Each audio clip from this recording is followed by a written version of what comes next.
mental fitness Hmm. through play and self-expression, and how improv and kind of what we've been talking about, just walking it down the road even further.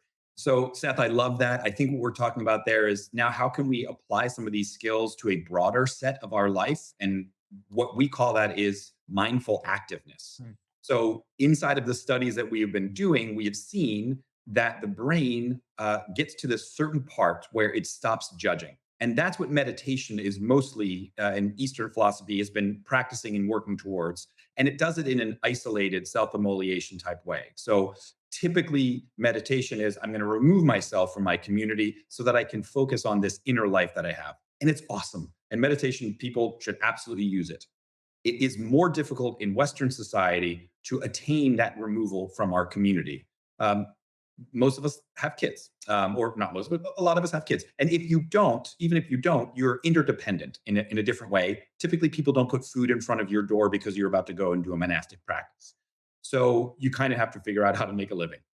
Now, what's amazing about meditation is that it occupies a very similar part of your creative flow area when you get very good at it. You stop judging yourself.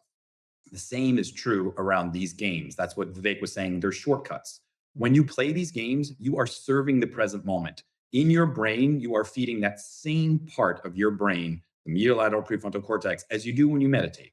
So when we put people into these fMRI machines, that's what we are seeing. We're seeing improvisers have a very similar state of flow to meditation.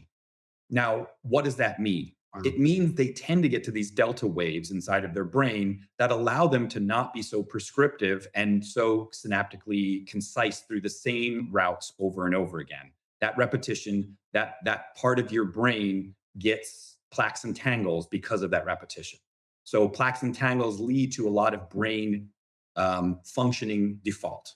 So Parkinson's, Alzheimer's, dementia, most of it is ascribed to those plaques and tangles. So preventing those plaques and tangles are something that meditation and improvisation do incredibly well. And that's why we call it active mindfulness, because it makes mindfulness happen with other people. There's then this secondary benefit, which is something called prosociality, which I love so much. It's why I do this. I do this because I grew up in a family where I was the youngest by far, and I didn't really belong in my family. Like I was just too young. They were like, why would we bring him along? He's 7 years old, younger than we are. And so that made me feel a sense of disenfranchised. That made me felt separate from my family for a very long time. When I got into an improv family, no matter the age of anybody, what they were, they mattered in that community. They felt seen, they felt heard, and I felt a sense of prosociality because of the play that I enjoyed. That means I placed the good of the many over the good of one. This is a very non American concept. And this is very hard for many, many human beings, especially in Western society. But through these games, they get better at it. And I do believe that prosociality is the medicine our country more than anything needs right now. And I'll add the concept of mental fitness, I think, is super important here, right, Seth? We know we're very aware of the fact that attending one unkeynote, doing one workshop doesn't mean you're going to be like, great, I'm done. I figured it out. I'm all good. I listened to this podcast. I got it. Exactly. It is something that you need to keep practicing, right? These unkeynotes are almost like a 2-hour boot camp that you go to at the gym where you learn how to use all the different pieces of equipment. I've never been to a gym. I don't know what they're called. But but then the onus is on you to keep practicing, right? This is something that you have to build as a monthly, weekly, daily practice.